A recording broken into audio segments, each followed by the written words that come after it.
The second escape route to be set up was the Italian one. Arturo de Agostini was an Italian businessman who lived in Madrid, in Ibiza Street number 22, near Retiro Park. He was a little-known man, very discreet regarding his actions, but highly efficient in the Italian escape line. He had been running a very popular ice cream parlor in the center of Madrid, in Alcalá Street number 72, where pro-fascist Italians who were in the capital used to go. It was a kind of meeting point. De Agostini knew that the situation of his comrades in Italy was not easy, so he wanted to set up a structure to help them find refuge in Spain. De Agostini is a fascinating character, but we do not know much about him. The British intelligence services in 1945 and 1946 wondered who De Agostini was, as he appeared more and more in the reports of British operatives in Madrid. People said that the Italian pro-fascist community was increasingly rallying around the figure of a certain Arturo de Agostini, and they asked, "Who is this person?" The answer was, "We have nothing. We don't have information about him. He doesn't hold any position in the Italian diplomatic network. He has never worked for the government. He is a member of the fascist party, and he is beginning to gain prestige, because he must have been a very affable person, a very expansive person, charismatic and committed to the cause." However, De Agostini was a civilian without the necessary contacts to set up such a complex structure as a Ratline, which required considerable resources and a strong network. At that time, he contacted Eugenio Moriali, a Mussolini government diplomat in Malaga, who had been the representative in Madrid of fascist Italy, known as the Italian Social Republic, the RSI. He also had several contacts within the Spanish government and other members of the Italian embassy. De Agostini and Moriali were responsible for reorganizing and unifying the Italian community in Madrid. In Madrid, Ambassador Paolucci di Calboli is pro-Allied.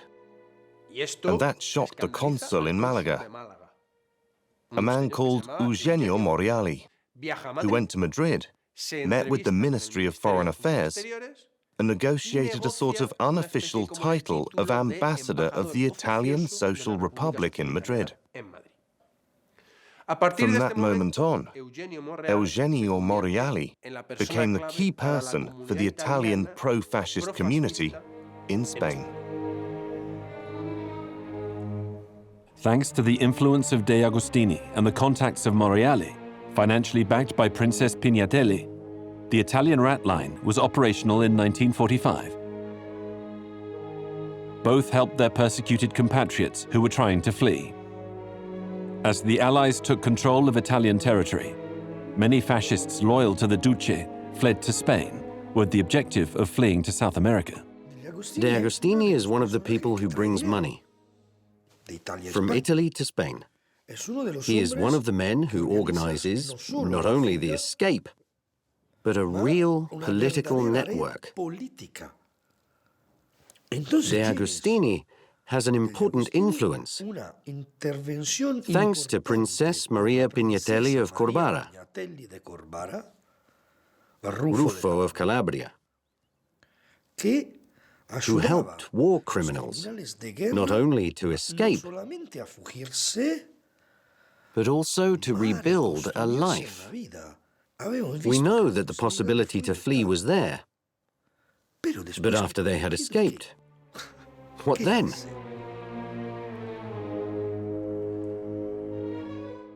One of the most important people to arrive via the Italian escape route was Mario Roatta. Roatta was one of the most important generals in fascist Italy, a man in whom Mussolini had total confidence and was appointed head of the Italian secret services. He had a lot of military experience. He was commander-in-chief of the Italian troops that supported Franco in the Spanish Civil War. He also took part in the Second World War in Serbia, where his cruelty became well known. At the end of the war, he was arrested and imprisoned in Rome, awaiting trial by French or Italian courts. But Roatta managed to escape and took refuge in the Vatican, where Bishop Alois Udal was helping Nazis and fascists to escape. Mario Roatta is not just anybody. He's not just another fascist. This guy has played a leading role. A man with a very dark past and with many crimes behind him. Moreover, Roatta's case is important because it shows us how two apparently independent ratlines can even overlap and help each other, because Roatta's escape has two phases. Roatta is in a prison in Rome. He uses his contacts to escape from that prison in Rome, but he does not travel immediately to Madrid. Instead, he takes refuge in the Vatican. So he negotiates through the Spanish embassy in the Vatican. If I leave the Vatican for Spain, would you offer me protection? And this is when De Agostini takes part. He starts negotiating with the Spanish government. He says to them, "Do you remember Roatta, so important in the Civil War? How through his influence he helped to channel Italian war aid and helped you win the war for Franco's side? Well, now he's in trouble, in a prison in the Vatican. He needs your support. He needs to escape because he is being persecuted by the French and by the Italian authorities." Roatta, after settling in Madrid, became the director of an import-export firm that represented several Italian companies in Spain.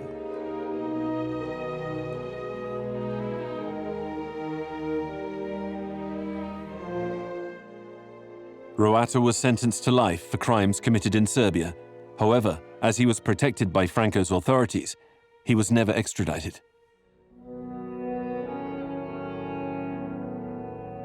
The third and last Ratline was created in early 1945. Carlos Fuldner was an Argentinian of German descent, a member of the Nazi Party and the SS. He fought with the Blue Division alongside the Spanish troops, where he worked as a translator, as his Argentinian origin enabled him to master both Spanish and German, which was very useful in the relationship between the members of the Blue Division and the Nazi army. His commitment in carrying out his mission was recognized by the commanders of the Spanish division, among them General Muñoz Grandes, who would later be very important when the help of Franco's authorities was necessary for the operation of this Ratline. The true value of the work you have done during your tenure in the division. Thank you on my own behalf and on behalf of the division, even if my general has already had the opportunity to express it personally. After returning from the front, Karl Fuldner was in Berlin as an SS agent. He was responsible for creating an escape route for German war criminals. Several historians suggest that Fuldner's escape route was planned directly by the Nazi high commands, especially Heinrich Himmler. Sometime later, Carlos Fuldner flew to Madrid to initiate this Ratline. When he arrived, Fuldner was joined by two colleagues with whom he shared a common purpose and ideology, Charles Lescar and Pierre Day. Carlos Fuldner arrives in Madrid in May 1945, and he's this very shadowy figure indeed. And he turns up with an enormous pile of money, some works of art, and it becomes very clear that his job is essentially to organize a new escape route for Nazis that are going to go into Spain, into Madrid, and then on to Argentina. There are these two important figures that we see in Madrid by the end of the war. Now, these are two literary figures, if you like. One is a Belgian journalist called Pierre Day. He is basically a fascist, and he's fled to Madrid. And then you also have a French writer called Charles Lescar. They are both sitting in Madrid, twiddling their thumbs, not much money, and they're getting really very desperate because they've got real no means of supporting themselves. But it's the arrival of Carlos Fuldner and his big bags of money that are going to be very attractive to them, because they then start helping Fuldner run his Ratline. Charles Lescar was a French writer born in Buenos Aires, the heir of a Basque citizen who emigrated to Argentina. Politically, he became radical, declaring himself openly fascist and an active member of the Legion of French Volunteers against Bolshevism. He defended the side of the collaborationists in the Vichy regime, which supported Nazism. He was a member of the far-right Action Française party and editor of the fascist newspaper Je suis partout. One of his most significant books was When Israel Takes Its Vengeance, in which he describes his detention in a concentration camp in 1940 for his anti-Semitic views. After the withdrawal of the German army from France, Lesker fled the country, pursued by Allied justice, and after a brief period in Germany, managed to board a plane that took him to Madrid.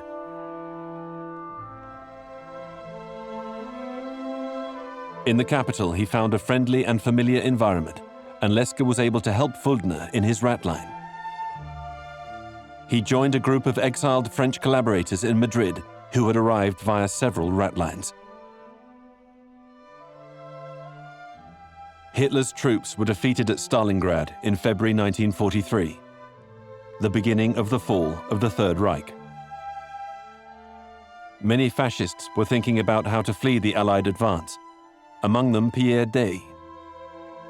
Pierre Day was a journalist, a member of the Belgian Rexist party, very close to Nazism and the Spanish Phalange. In 1944, his newspaper sent him to Madrid, where he joined Fulgner and Lesker in their Ratline. With the beginning of the Allied liberation of Belgium in September 1944, he knew that he would never be accepted in his country because of his collaborationist past, as he knew was happening to many of his compatriots who, like him, had been on the side of the Nazi regime. So Day looked for lodging in Madrid. He contacted the owner of the luxurious Palace Hotel, Georges Marquet. Marquet was the owner of the Ritz Hotel and the Palace Hotel, which had been a refuge for European royalty and gentry during the exodus caused by the First World War. Marquet was willing to help his fleeing compatriot, so Day got a room at the Palace Hotel at a good price, with no checkout date. Within the fascist universe, Day is an anomaly, as his personal diaries have been preserved. So we know for sure what his activities were in Madrid. Not only that, but it gives us a clear picture of the Nazis' and fascists' stay in Madrid. Madrid has always been a city with a vibrant nightlife. Most of the exiles wanted to socialize.